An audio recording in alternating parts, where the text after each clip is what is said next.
Hello, welcome to ecancertv. We're here at ASH 2014 in San Francisco, and I'm joined by three very esteemed colleagues who are going to give you their brief highlights of what they've seen in the last couple of days. So I'm going to start with Prof Ossenkoppele from Netherlands, who's an AML expert. What have you seen that's struck you in the last couple of days? Yeah, this was really very exciting as for those who are interested in acute myeloid leukemia. All rooms were overcrowded, and that was a long time ago that occurs for AML sessions, and that was mainly due to the fact that the genomic landscape of AML is unraveled very much, and we can now detect some driver mutations, and with that driver mutations we have also new targets for treatment, and many new drugs are developed to hit that target. And an exciting example is, for example, the IDH1 and IDH2 inhibitors that showed really activity in those IDH1 and IDH2 mutated acute myeloid leukemias, resulting in complete remissions in very heavily pretreated patients with monotherapy. So that's rather unique, and that's only one example of one of the exciting drugs. There are more. For example, there was in the plenary session was the addition of sorafenib to a standard treatment that's showing in a randomized phase 3 study an advantage in relapse-free survival and also in overall survival. Also that was amazing for me. And a lot of other new drugs are coming up now and are tested now, for example DOT1-like inhibitors that shows very promising efficacy in heavily pretreated AML again. So that. And I can name a lot of other new drugs, and they have to be proven in randomized studies in the upcoming years, but at least we now have new drugs for AML, and as you know, we treat already for 30-40 years the AML patient with the 3+7 regimen and didn't improve much on that. So that's for me the most striking in this ASH. Another aspect, if you allow me, is that for the elderly AML there are also some advantages. It's now possible. It was always difficult to decide which patient is fit enough to receive chemotherapy, and it has been shown that simple geriatric assessment could really distinguish between fit and unfit patients. So the fit can then achieve intensive chemotherapy and the unfit less intensive chemotherapy, and with that you can also see which patient could go for very intensive treatment in allogeneic stem cell transplantation. That's the other exciting thing, is that it has been shown in two presentations this ASH by Dietger Niederwiese and by the Halfon group that allogeneic stem cell transplantation for the elderly patient is a feasible option now, but besides that it delivers also an overall survival advantage. So that were for me the most exciting things at this ASH. Just to comment on that, so the elderly AML patients generally do pretty poorly unless you can treat them relatively intensively. Do you think these newer drugs then are likely to come into play there? Because that's very, very much the unmet need, isn't it, I think? Yeah, the unmet need is especially in the elderly. AML is of course an elderly disease in the elderly, and it looks that, for example, also in the elderly you have IDH1 and IDH2 mutated patients, and probably they will also benefit from these new drugs. Yeah. Exciting times. Yeah. Prof Palumbo from Italy, myeloma. What struck you the last couple of days? We saw, I would say, 3 presentations that were probably the most interesting. One is certainly the study comparing lenalidomide dexamethasone as a control versus a free drug combination, including the second generation proteasome inhibitor carfilzomib. And this study probably set a new standard in the treatment of relapse refractory myeloma. You can consider that today the expectation of remission duration is around 1 year in relapse refractory disease, and the study showed a progression-free survival of 27 months. So we are now moving from 1 year remission duration to 2 years remission duration, and certainly this was the most important event for myeloma coming from ASH.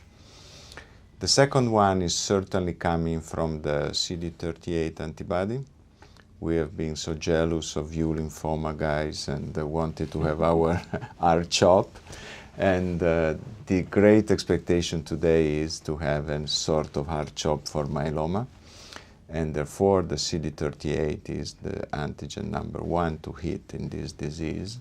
And they presented early data on phase 1-2 studies combining lenalidomide and dexamethasone with CD38. We have now 2 compounds, one from Janssen, the daratumumab compound, and the other from Sanofi, the SAR compound.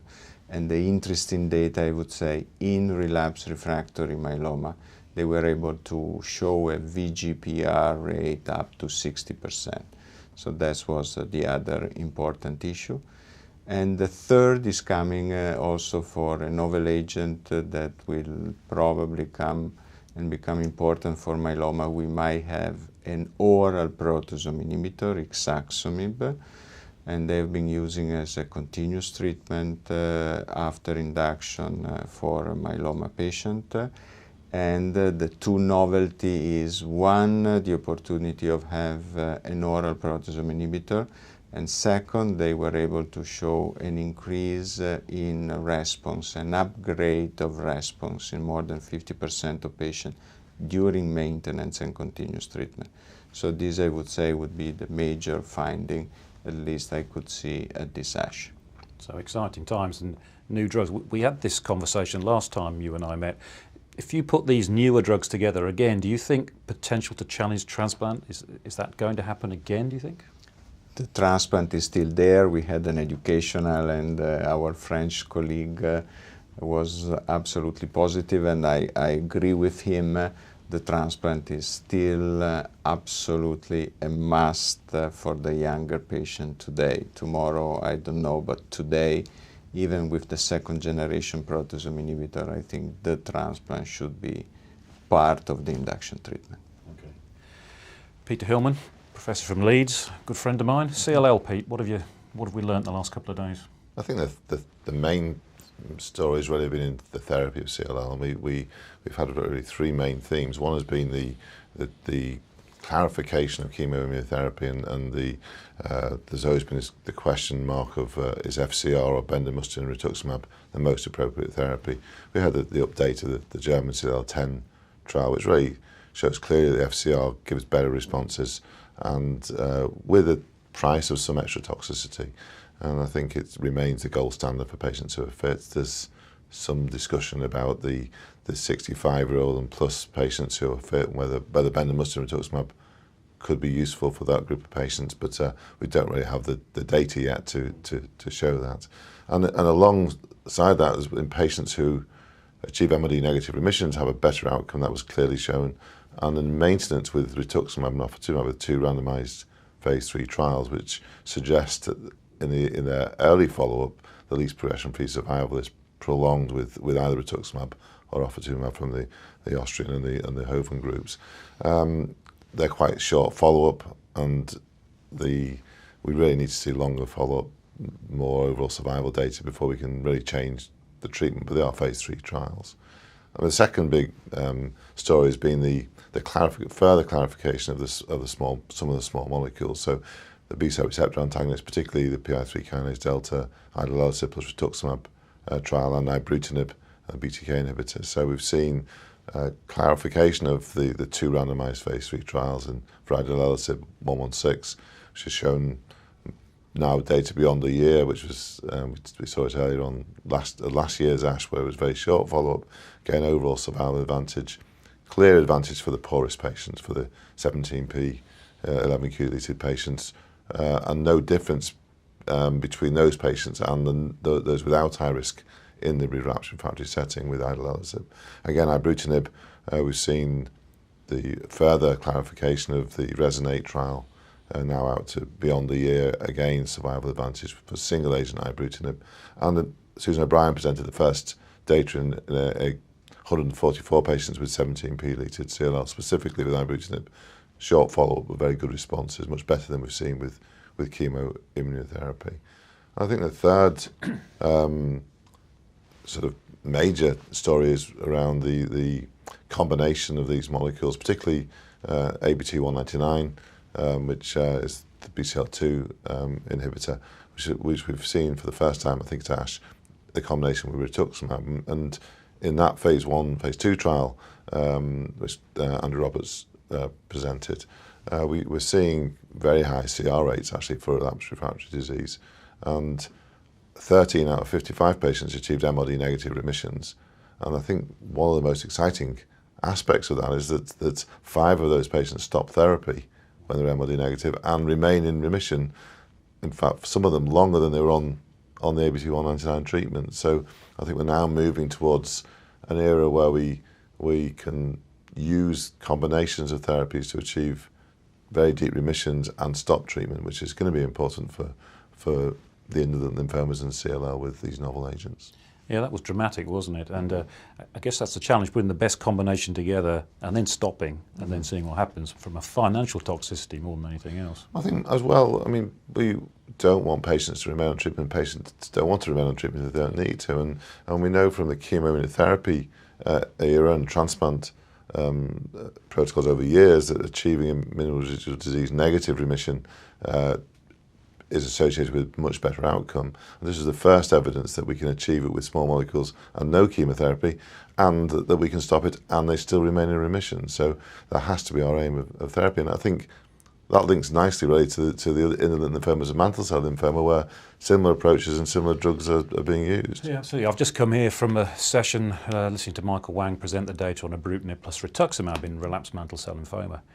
Very interesting. High response rates, high CR rate. In fact, it's very important, the CR rate, almost 40%, which is twice what you get with ibrutinib as a single agent. So the concerns about rituximab and ibrutinib being antagonistic clearly isn't the case. So that's exciting and very modest toxicity. One thing he showed, which I hadn't seen before, was that those with a high Ki67 didn't seem to respond as well as those with a low Ki67. So there's something about those proliferative patients that don't do as well. Having said that, when you relapse with ibrutinib, you tend to be more proliferative, so maybe it's the same pathways that are being exposed there.